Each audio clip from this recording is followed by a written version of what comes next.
Sejam todos bem-vindos de volta ao Pod Parla, numa edição especial agora dentro do maior congresso da América Latina de Odontologia, o CIOSP 2025. Estamos aqui, eu e o Maurício, né? Isso. Felizes pelo convite do Grupo Em Vista. Com certeza, é um prazer estar aqui junto com o meu amigo e entrevistando aí pessoas diferentes, né? Colegas que fazem a diferença aí na odontologia. É uma experiência nova para o Pod Parla, uma experiência nova para o Grupo Em Vista, ter um espaço para a gente trocar ideias. Eu acho que isso é fantástico. Hoje em dia a gente está no mundo digital onde a gente tem que conseguir gerar conteúdo, mas bons conteúdos. A gente está numa fase de gerar bons e maus conteúdos. A gente traz aqui um colega que eu conheci, assim, fiquei feliz, uma pessoa fantástica, um cara acessível. A gente vai falar um pouquinho do teu trabalho do dia a dia. A gente vai falar de implantodontia, né? Então isso é muito legal, né, doutor? Sim. Seja muito bem-vindo. A gente está aqui feliz por te convidar e conversar um pouquinho. Eu estou muito feliz de estar aqui, da maneira que vocês me receberam, né? Me deixando bem à vontade. Vamos bater esse papo aí, então. Isso aí, te apresenta, fala um pouquinho aí do teu dia a dia. Então, eu me formei há outro dia, né?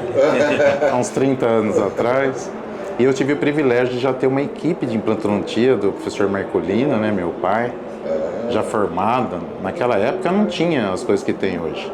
Não era procurar na internet, nada, né? Os caras se reuniam assim numa sala e ficavam falando assim, o que aconteceu com você lá? Não estou conseguindo resolver isso daqui. E daí as conversas eram, e quando acontece isso, o que faz? E hoje melhorou bastante, então eu ficava ali do lado, ouvindo, tive a oportunidade de fazer a minha especialização, depois meu mestrado, doutorado, então eu já comecei, quando eu me formei, na implantodontia, porque isso já fazia parte do dia a dia da clínica. Isso daí foi uma vantagem muito grande, porque eu amo trabalhar com essa parte, que é um recurso que nos traz uma condição privilegiada para os pacientes, né? Antigamente era mais difícil, um paciente que usava lá, a gente chama de prótese total, mas o paciente chama de dentadura, né? Então que ele usava uma dentadura e os implantes vieram inicialmente para esses pacientes, né? Mudou a vida completamente. E não é só a vida de comer e tal, é a vida social. Porque quem não consegue ir para algum lugar se alimentar, onde que são as reuniões? Sempre em volta de uma mesa, né? Então, aonde a gente não consegue estar de uma maneira à vontade, como que faz para viver, para ter qualidade de vida, para ter uma vida social? Então é bem difícil. E doutor Alexandre Pelicano, conta um pouquinho mais assim da parte do teu consultório, da tua família. A gente sabe que teu pai tem uma história de vida, tem uma história de envolvimento junto à implantodontia brasileira, né, vindo com um diferencial aí de longa data, com muito conhecimento, indo buscar conhecimento lá fora para trazer aqui para o pessoal aqui do Brasil. Então isso daí foi muito importante na minha formação, né? Como eu já disse. E lá pela década de 90 ele foi conversar com alguns técnicos que desenvolviam estruturas isentas de metal já. Então Claude Sieber e outras pessoas. E ele trouxe para o Brasil em 93 o primeiro sistema isento de metal. E a gente já começou a trabalhar com coroas isentas de metal sobre implante desde a década de 90. Daí, nos anos 2000, a Nobel nos deu a oportunidade de trazer junto com outros colegas, né, o Procera. E daí foi um diferencial enorme, porque tinha uma estrutura altamente sinterizada, uma qualidade fantástica aqui, né, e mandava para fora, né, para Carlsbad lá, mas vinha de avião e isso daí fez com que a gente utilizasse nas clínicas, nos cursos, com resultado fantástico. Então isso daí ajudou muito a gente ter esse tipo de qualidade de trabalho para os pacientes até de curso. Então não precisava ser aquele só do consultório. Então isso daí fez grande diferença porque o professor Marcolino ajudou a popularizar também, de certa forma, mesmo trabalhando com estruturas nobres, né? Vamos dizer assim, como um Procera, um implante da Nobel.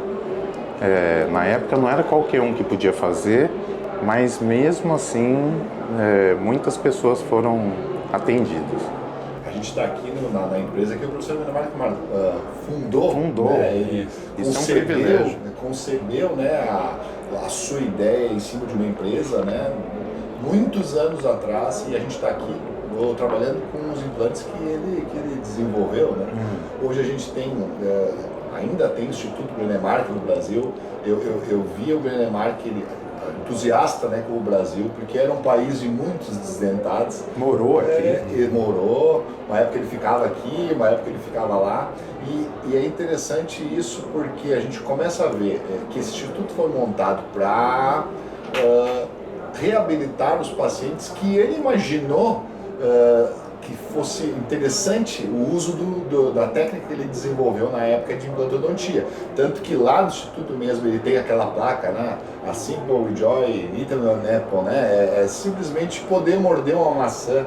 Então talvez aquela implantodontia começou há 60 anos atrás, mais ou menos. Com a filosofia. Né? Com aquela filosofia, né? Hoje a gente está aqui vendo as coisas para trás com olhos muito mais treinados e mais fácil para nós hoje em dia do que ele viu naquela época. Sem dúvida. Mas como você vê essa evolução de lá para cá, que vantagens que a gente começou a ter, porque nós não vamos só reabilitar pacientes edêntulos com implante. Exatamente. Né? Como é que isso evoluiu? Como tu vê essa evolução da implantodontia? Olha, eu vejo assim com bons olhos, né?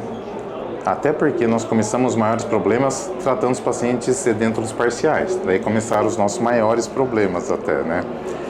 Mas já tem uma grande jornada, então já temos muita informação sobre isso e conseguimos lidar muito bem com isso. Então aquele paciente que precisava de uma prótese fixa, que precisava desgastar outros dentes para repor esses dentes faltantes, já com a parte de implantodontia já consegue fazer isso daí sem ter que mexer em outros elementos. Além disso, eu acho que uma coisa muito importante é que a tecnologia se tornou acessível.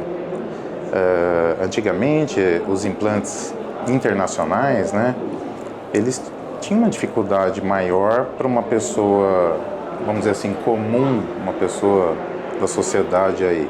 E hoje, de certa forma, eles se tornaram, como que eu posso dizer? Acessíveis, esse é o termo correto. Então, isso daí a Nobel trouxe para nós aí muita coisa acessível. Então, mesmo a parte de reabilitação como Procera, os implantes que eles trouxeram, com as superfícies que trouxeram, a evolução da superfície, porque tem muito... A tecnologia brasileira desenvolveu também. Claro, ela era uma tecnologia que era uma cópia, a Nobel sempre foi a referência, até para as empresas internacionais, né? A gente vê outras empresas que tinham filosofias diferentes migrando para ter uma filosofia que era do Brennemark. E eles tinham resultados ótimos biológicos, mas convergiram para ter também produtos com uma filosofia que era praticamente, a gente chama de Brennemarxista. E a Nobel se tornou, acho que, não só a Nobel, mas o grupo, né? O grupo se tornou e trouxe muita coisa. Então hoje nós temos essa parte de superfícies tratadas nessa parte que às vezes não se falava tanto, que é a parte mucosa, a parte da gengiva. Essa anodização, que é um tratamento superficial diferenciado. Se a gente for ver, a maioria dos implantes tem superfície tratada, mas é duplo ataque ácido, jateamento. É difícil no mundo você ter algumas empresas com anodização, que é uma superfície tratada diferenciada. E tem agora uma anodização para a parte do pescoço do implante, o que a Nobel está chamando de mucointegração. Então é interessante a Nobel sempre buscando alguma coisa de tecnologia, mas o mais importante, não joga no mercado. Primeiro faz os estudos, vê como que aquilo lá se porta, para daí, que é o conceito do Brennemark. Eu acho que é muito da filosofia, daquela coisa de descobrir o acontecimento da osteointegração, aí esperar evoluções, ver estudos de longo prazo, para daí depois aplicar, né? Então acho que essa questão de ciência que vem como filosofia da empresa, né? Acho que é muito importante. E a gente até, olhando aqui nos teus Instagram, você teve um momento aqui, há pouco tempo atrás, que fez um Nobel Science, né? Onde se encontram diferentes professores e trocam ideias, né? Vem a evolução do processo. Queria que tu comentasse um pouquinho sobre isso. Isso daí foi um privilégio para nós, porque o Nobel Science ele estava sendo principalmente desenvolvido para pegar lá os profissionais que estavam liderando para a gente poder falar alguma coisa. E eu e o Marcos, que tomamos essa parte para fazer em Campinas, a gente decidiu fazer um pouco diferente. Nós fizemos um evento maior e conversamos com alguns profissionais de destaque, como o Laércio Vasconcelos, que foi o pioneiro, trouxe a osteointegração para o Brasil, os conceitos do Branimark, amigo do Branimark, tem o Instituto do Branimark aqui em São Paulo, né? O Hugo Nari, o André Pellegrini, que é da mesma cidade que eu, o Jorge Saad. Então são profissionais de muita referência e a nossa ideia era que a gente abordasse um tema um pouco delicado, que é, de certa forma, a preservação dos dentes, porque muita gente olha para a implantodontia e hoje em dia parece que está sendo o contrário. A implantodontia ela faz parte da odontologia, mas eu mesmo como coordenador de curso de especialização de implante, a gente tem que pensar primeiro na preservação do elemento dental, porque pode ser o melhor produto do mundo, mas o que Deus nos deu é natural, é a biologia, né? Então ela tem que ser preservada. E hoje a gente vê o quê? A gente tem visto, principalmente muita gente, extraindo dentes bons, na obtenção de uma falsa estética, de um dente branco ou de uma coisa que é ilusória. Então, esses palestrantes, eles pegaram essa ideia e nós fizemos uma coisa voltada mesmo para a ciência, até por isso que chama Nobel Science. Então, nosso objetivo era discutir com alunos de especialização, com profissionais que tem já um certo tempo na especialidade, e essa questão de ficar tirando dentes bons para fazer um protocolo, parece que tudo se tornou, não é o que o paciente precisa, é o que eu sei fazer, o especialista falando. Querendo ou não, a questão comercial hoje, muitas vezes, grandes redes de odontologia tem que bater meta, tem que ter alguns objetivos financeiros, né? O que não deveria ser a realidade. Eu acho que a saúde do paciente, né? Preservação de tecidos viáveis, né? Muitas vezes com alguma falha, com algum dano que possível de reversão, mas possível de manutenção, né? Eu acho que é esse o pensamento. E essas coisas nos assustam, porque lá no curso a gente recebe pacientes que foram reabilitados em outros lugares. E tem um ex-aluno que encaminhou uma paciente que ele estava com dificuldade até de fazer um planejamento para ele. E ela tinha 2 protocolos, como vários pacientes têm. A gente pediu tomografia, ela é uma paciente com uma atrofia óssea severa.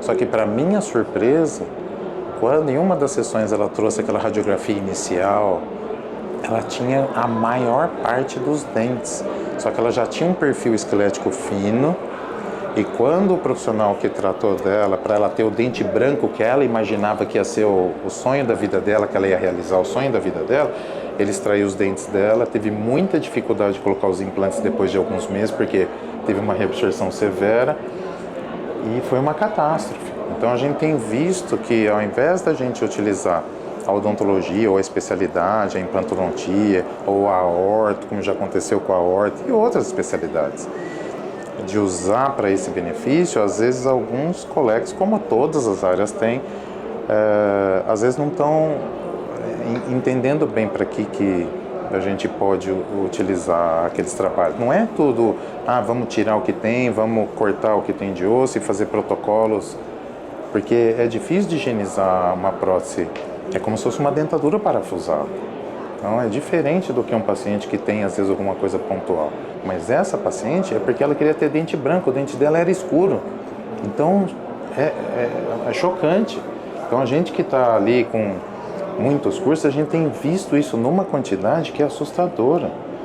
Talvez pelas clínicas. E antigamente a clínica popular era popular no sentido de ser mais simples. Hoje as clínicas populares, elas estão nos melhores avenidas, elas têm prédios chiquérrimos, luxuosos, dispõem de fresadoras, scanners, tomógrafos.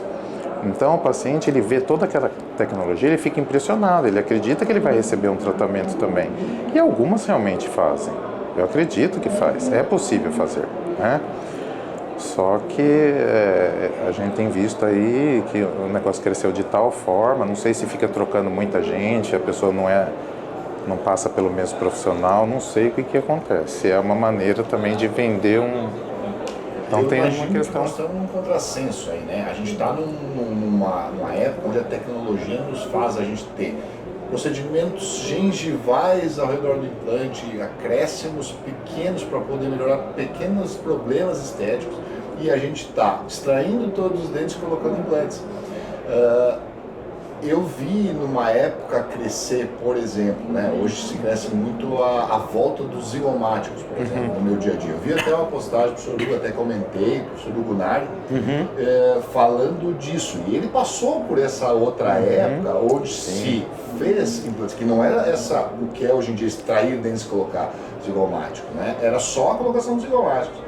E eu vi uma palestra do professor Polido, ele dizendo assim, e como é que está essa história do zigomático? Isso 15, 20 anos atrás. Olha, a gente tinha bons resultados até que chegamos a 5 anos da colocação desses nossos implantes zigomáticos, e dali para frente a gente começou a abandonar esse tipo de tratamento.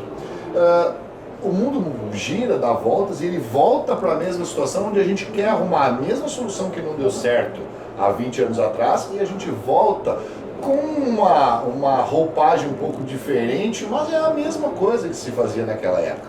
E o que me preocupa é que agora num volume muito maior, e que a pessoa que está fazendo isso, assim, sem critério, que está acontecendo isso no dia a dia, ele está fazendo isso e ele não sabe resolver a complicação desse tipo de tratamento. Então, eu sou cirurgião, meu dia a dia é ver esse tipo de coisa começar a chegar, e eu falo para as pessoas, daqui a 5 anos nós vamos ter um monte de problema que aconteceu lá na época de 15 a 20 anos atrás com esse tipo de tratamento.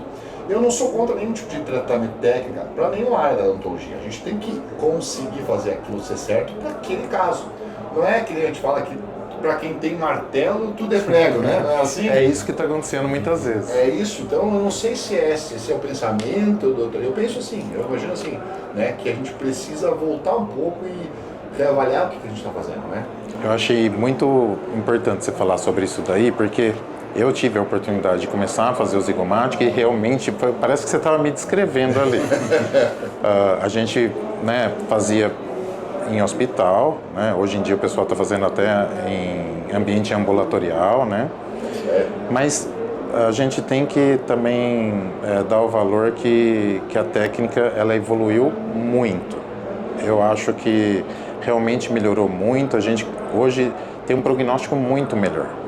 Talvez, mesmo a maior parte dos casos que fosse bem indicado, a gente teria bem menos problemas do que antigamente, com sinusite e outras coisas também. Mas a questão é aquele negócio da indicação. A gente indicar um procedimento que talvez fosse uma alternativa muito viável, principalmente para aquele paciente que não tem osso, a gente utilizar até para um paciente que tem osso, só para poder fazer a carga imediata. Isso que me pega, assim, de verdade, sabe? Porque nem tudo... Eu sei que hoje a velocidade é importante, mas eu acho que a longevidade, um paciente que tem osso na maxila, a gente usar do zigomático para poder ter um torque no implante ou uma segurança de fazer carga imediata, eu acho que daí já é um pouco demais. Porque é claro que é uma técnica mais avançada, é claro que ela pode ter problemas, né, mais difíceis de serem resolvidos do que um implante convencional.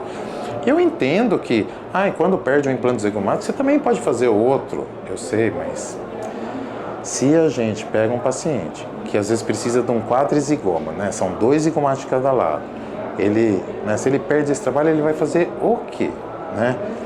Então, eu entendo que é possível, tudo, mas para um paciente que tem osso, ele já partir para uma coisa como essa, então a indicação eu acho que é muito importante. Eu vi aqui em algumas publicações que você fala também a questão assim, não é estabilidade primária, não é aquela estabilidade secundária, mas sim a estabilidade terciária, né? A longevidade do implante, né? Eu acho que complementa muito isso, né? A importância disso, né? Mas a gente gostaria de agradecer, né, professor, aí a disponibilidade do teu tempo, Imagina. né, de estar Eu que aqui com a agradeço. gente. Foi um prazer, uma prazer. conversa muito agradável. Nossa, nós vamos precisar continuar. Isso essa aí, em outro conversa, momento viu? a gente tem a possibilidade. A gente que A agradece. gente agradece, fica feliz por conversar sobre um pouquinho do que a gente queria conversar, né? Tem tanta coisa. Nossa, mas eu acho que a gente tem que deixar aquele último recado que eu penso assim, que a gente com o tempo tem experiência um pouquinho mais, assim, vai. E eu sempre acho que a gente tem que fazer as coisas que dão certo, né? Para o nosso dia a dia a gente ter menos problema. Parece uma coisa que é lógica, mas às vezes não é tanto. Vamos fazer as coisas que dão certo. Eu acho que é aí que a gente tem que pensar. Até os nossos pacientes vêm nos procurar por causa disso, né? Ele quer o sucesso, ele quer ser acolhido, né? Isso aí, então, e ele quer viver. Isso aí. Muito obrigado, doutor. Eu que pela agradeço, parceria, né, viu? Maurício? A gente está Muito feliz obrigado. por poder conversar um pouquinho, né? Quem sabe outro momento conversar. Nem que seja, né? Numa mesa É. diferente, né? isso Mas aí. foi muito bom. Muito obrigado. Legal. Obrigado, pessoal, e até a próxima. Até mais.